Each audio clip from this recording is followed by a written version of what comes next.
Yesterday, the President fired the director of the FBI, Jim Comey, who was leading an active investigation into the Trump campaign's possible collusion with Russia.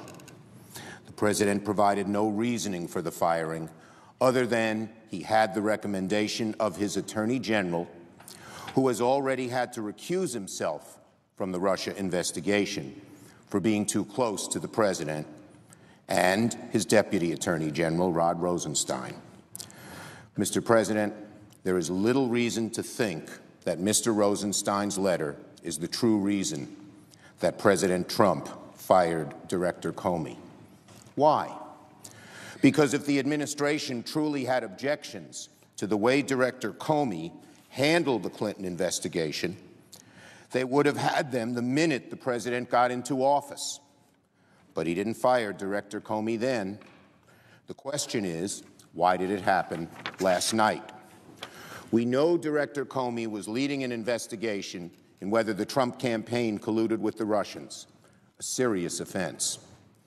Were those investigations getting too close to home for the President? The dismissal of Director Comey establishes a very troubling pattern. This administration has now removed several law enforcement officials in a position to conduct independent investigations of the President and his administration, from Acting Attorney General Sally Yates to Preet Bharara, and now Jim Comey. What should happen now, what must happen now, is that Mr. Rosenstein appoints a special prosecutor to oversee this investigation. Deputy Attorney General Rosenstein sat in the Judiciary Committee and promised to appoint a special prosecutor at the appropriate time. He said, quote, "I'm willing to appoint a special counsel whenever I determine that it's appropriate." So my colleague, Senator Coons, asked him, would you agree that it's vital to the assurance of confidence in our democracy and law enforcement system that any investigation into these matters be fair, free, thoroughly, and politically independent? Mr. Rosenstein answered, yes, I do. If there was ever a time when circumstances warranted a special prosecutor, it is right now. Mr. Rosenstein already expressed concern that Director Comey damaged the integrity of the FBI. The Attorney General has already had to recuse himself from the investigation for being too close to the President.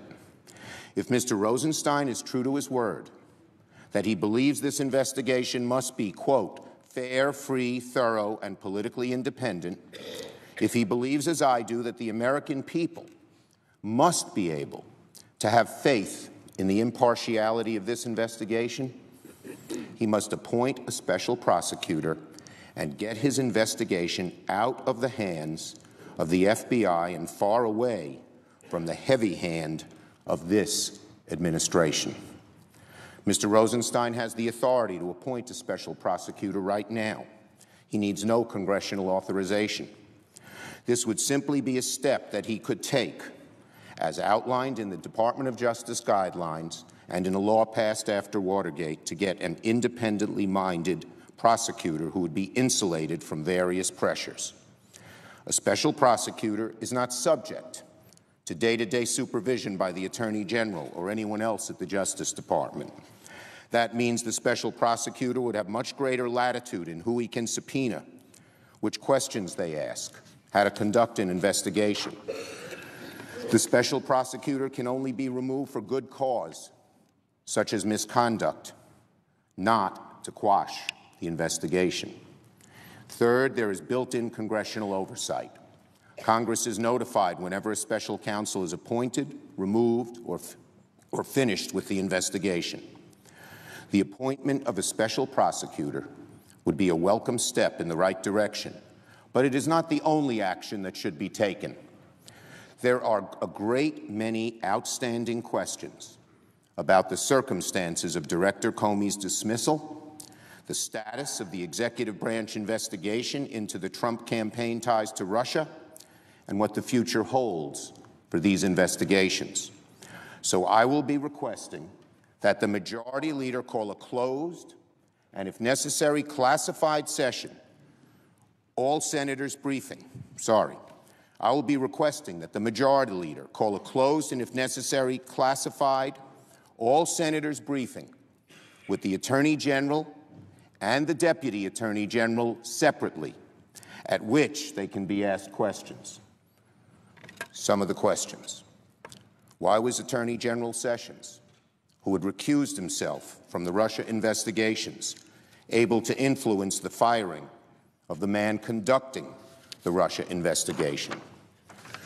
Did Deputy Attorney General Rosenstein act on his own or at the direction of his superiors or the White House?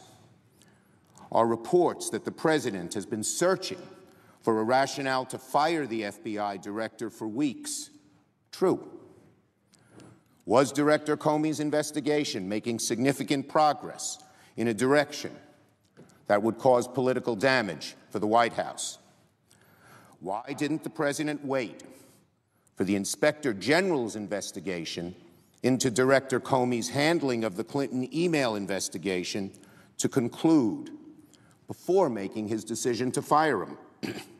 Was this really about something else? No doubt we'll have an opportunity to question Mr. Comey, now a private citizen, about what happened.